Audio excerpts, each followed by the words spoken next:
What's up? Stay here, if you can stand it. Today I bring you 2 summaries in one. If you like these summaries, subscribe and activate the bell so you don't miss any. And now, let's begin. The first one, called Shoukan, starts by showing us a guy walking in a snowstorm in a forest, and out of nowhere, a sphere of light passes by him. He decides to follow it, and reaches a mansion in the middle of the forest. He enters the mansion and is greeted by a woman named Monokata Ruri, the head of the house. She introduces him to her daughter Nakoto and the housekeeper Ren. The situation has the protagonist puzzled 3 beautiful women in a mansion in the middle of the forest. Who wouldn't be? He introduces himself, and we finally learn his name is Tani and Cairo. The woman asks him how he ended up here, and he lies and makes up a fake story where he supposedly works at an educational publishing company. But what really happened is that a hostess from a cabaret he often visited tricked him into squandering the company's money. He did it, but the woman fled with the money, leaving him alone with the problem. The police were looking for him, and he ended up going into that forest to hide. Rudy believes his fake story and tells him he is welcome to stay, but would like to ask him a favor, which is to become a tutor for her daughter Nakoto. He accepts since he has no other option, and well, between this or going out into the storm, he doesn't really have a choice either. Later we see him annoyed in his room, and Rudy knocks on the door and asks if he is still awake. He tells her to come in, and she says she would like to have a chat with him. She mentions that her husband passed away 5 years ago, and she didn't have the opportunity to talk to more men face to face, and she asks the protagonist to call her by her name. Rudy, she sees him tired and decides to help him relax, although it ends up being him relaxing her. After they relaxed, Ruri asks him to teach her daughter Nakoto about the arts of relaxation. We change scenes and see the protagonist fulfilling the favor Ruri asked him. He is giving classes to her daughter, but Nakoto doesn't want to study, she wants to be taught about the arts of relaxation. The protagonist agrees, and when he is about to start the relaxation session, Nakoto has a very tight belt on that prevents her from relaxing, and to remove it he will have to use a key. Despite not being able to give her the full relaxation session, he decides to help her as much as he can. After the session, Nakoto tells the protagonist that he should help her mother relax completely. After talking, he bothers Rudy to tell her that he couldn't fulfill the request because of the belt Nakoto was wearing. Ruri shows him 2 keys and tells him that one is the master key of the house and the other is a key left by her husband, but she doesn't know what it's for, so she asks the protagonist to use both keys to find the key that will remove Nakoto's belt. The protagonist sets out and reaches the study of the house, where he finds the diary of Ruri's husband. What it contains surprises him, as it talks about an evil deity, a priestess, and a sacrifice, and he realizes that Ruri plans to use her daughter to summon this evil deity, but to do so she needs Nakoto to relax completely. The diary also says that whoever is reading this, please save his daughter Nakoto. Here is where we realize that the father was the one who put the belt on his daughter to protect her. The protagonist thinks all this is nonsense, and quickly turns around because the same sphere of light that guided him to the mansion passed by him. And when he looks at the door, little Ren, the housekeeper, is spying on him. The protagonist already knows that something weird is going on in the mansion, so he doesn't hesitate and goes after her to stop her. He catches up to her and ties her up to hold her, and asks if she was spying on him. She completely denies it, so the protagonist decides to use a relaxation technique so that once relaxed, she tells him the truth. He tells her that he will tell her the truth about the mansion. Rorina Koto is hiding a secret, and as her servant, she should know it. She replies that it's not true, that they are normal people and that he has gone crazy. After finishing his relaxation technique, Ren decides to help the protagonist. Ren tells him that Ruri usually takes 2 pills, and that one of them prevents her from relaxing completely, because if she does, she would immediately become the means to summon the evil deity. The protagonist asks her to please exchange the pills, so that when he gives her a relaxation session, she can relax completely. Ren does so, and later the protagonist tells Rory that he will give her a relaxation session. She agrees, but halfway through the session she realizes that her pill is not working and that she is relaxing more and more. In the end the session works and Rudy manages to relax completely and even faints. But just after fainting a loud rumble is heard and the lights go out. The sphere of light that the protagonist saw before appears and enters Rudy's body right in the abdomen.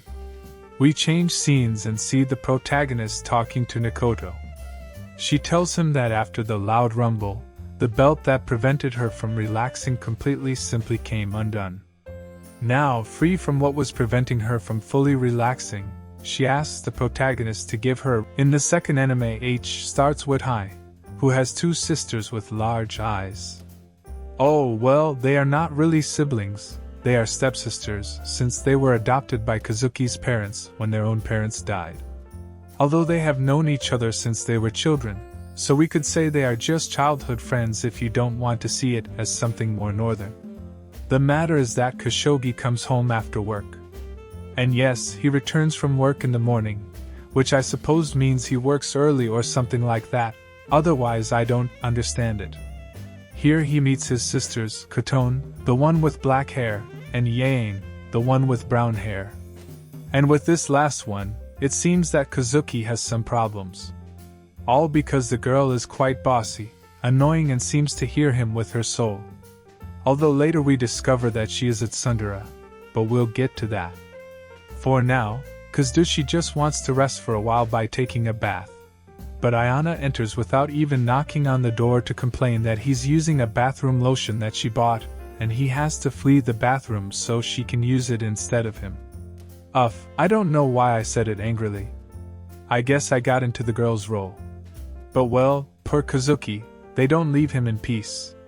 To this he can't stand using a legendary technique taught from generation to generation by the very priests of ancient Greece, which consists of telling her that if she wants to use the lotion, she'd better get in the bathtub with him. And since the technique is infallible, Jean accepted. And not only her, Katone also proceeds to enter. Great, a double prize. The strange thing is that suddenly John has a magical revelation or something and decides not to enter after all. The double prize didn't work in the end, and instead of waiting for them to come out, Katone does stay in the bathroom with Kasuchi. So since this is an H, how could it not? Things start to get quite Christian.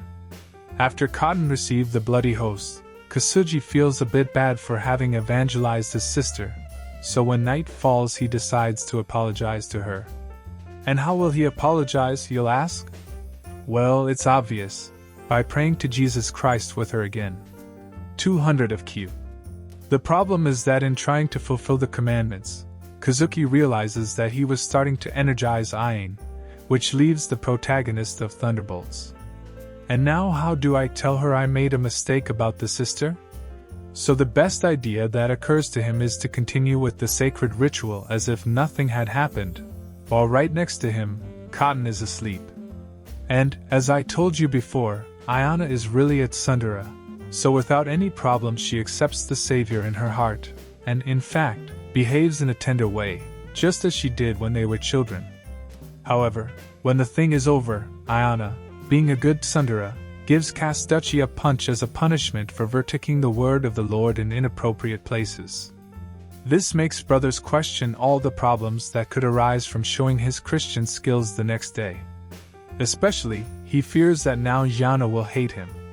Well, if he didn't already think she hated him before. But while reflecting on the topic, he runs into Jane while she's winning and a little reluctantly brings up the topic for conversation. It is then that it is discovered that they didn't mind at all what they did. In fact, she's happy because he told her she was cute. And that's enough to overlook the fact that he read the Bible to her in front of her sister. But well, things of H. What he does ask is why it was that, all of a sudden, he he felt like taking it to the next level of South Hollywood with her, because he doesn't have the context that he got the wrong sister. But it is then that the protagonist takes advantage of the book and tells her that he did it because he felt lonely after she stopped being the sweet little sister she used to be, and that, although he feels bad about what he did that night, he's happy to see that sweet sister again. What a pathetic excuse, but what a man! And as a result, Jan is happy and tells Kasuji that if he wants to continue from last night. Well, it was indeed a tremendous excuse in the end.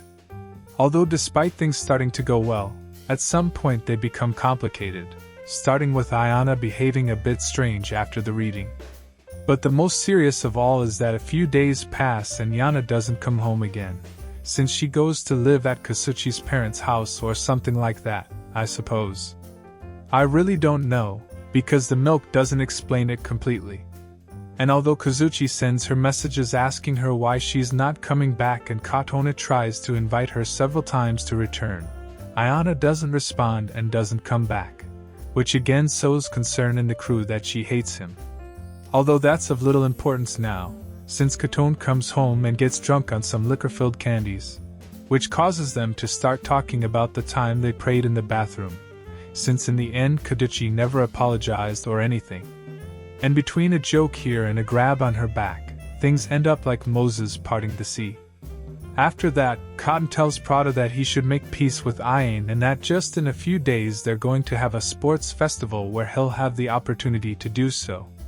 Then the day of the festival arrives, in which Ayana tries to avoid talking to Kazushi at all costs, so the latter has to figure out a way to take her to a place without people where they can talk alone. And yes, talk in a literal sense. Here we find out that the only thing that was bothering Yana was that she was embarrassed to see Kasuchi again after having had a religious session.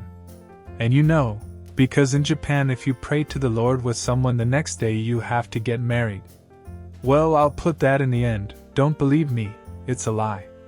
In the end, the two reconcile and proceed to read some good verses in the girls' locker room, where at one point he has to hide from them because they arrive unexpectedly. Although in the end they are not discovered, so nothing happens. They can continue worshipping the Lord without any worries. Then the sports festival continues, and Katona finds out that Kazuki and Ayana have already made peace. But at the same time that she is happy about it, she also starts to feel jealous, since it seems that Kasuchi has started to fall in love with her. Wow, how unexpected. That's why, after the festival, she takes him to an empty room and confesses her love to him, telling him that she doesn't mind that he likes another girl or being second in his heart, as long as she can continue reading the sacred book with him, which Kazuki accepts and proceeds to pray to the one above. Well, something like his mail with Ram and Amelia, but if the Bible is pleased to be in the middle. The next day, the sisters plan to go somewhere to hang out, and that place ends up being the pool. Of course, what else could it be? But before going, Ayin goes to Kazuki's house to make him lunch, and she does it with one of those aprons that reveal the most sacred parts of the human body. Also referred to as God brought her into the world or the candy without the wrapper. Seeing this, Kazushi obviously can't resist and ends up blessing Ayana with his Nerf gun, which is normal for this age, although what's not normal is the reason why Ayana was wearing the apron. And it's that suddenly one of her school friends was telling her that she saw that she made peace with her childhood friend, obviously talking about Kasuchi, and that now what she should do is wear that apron to make him happy. And it apparently worked, because of course, this is something everyone should do to strengthen their friendship and family bond. Yes, sir. The matter is that a few hours later they arrive at the pool place together with Katone, and start playing peacefully. They even fill themselves up on the slide. But obviously, the problems don't take long to arrive when, upon falling from the slide, Cotton leaves her large eyes exposed to the entire public, forcing Associated to hide with her in a nearby room while Cayenne goes to buy another bathing suit. Nothing strange, you'll say. But here what I don't understand is why they think of buying another bathing suit when they could easily look for the one that was lost, and in fact it's clearly visible that the bathing suit was near where they were. So I don't know why they didn't think of that. Well, at least this event generated the necessary time for Kasuji to once again read the Holy Scriptures with Katwan, although this time it will be the last, since here the series ends, with the three siblings talking about the events at the pool and the protagonist thinking about all the new adventures that will continue to happen from now on, perhaps in a new season. Who knows? Maybe we could go to a festival, to the mountains? Could we also go to the sea? There are many possibilities. And that was everything about this anime called Overflow.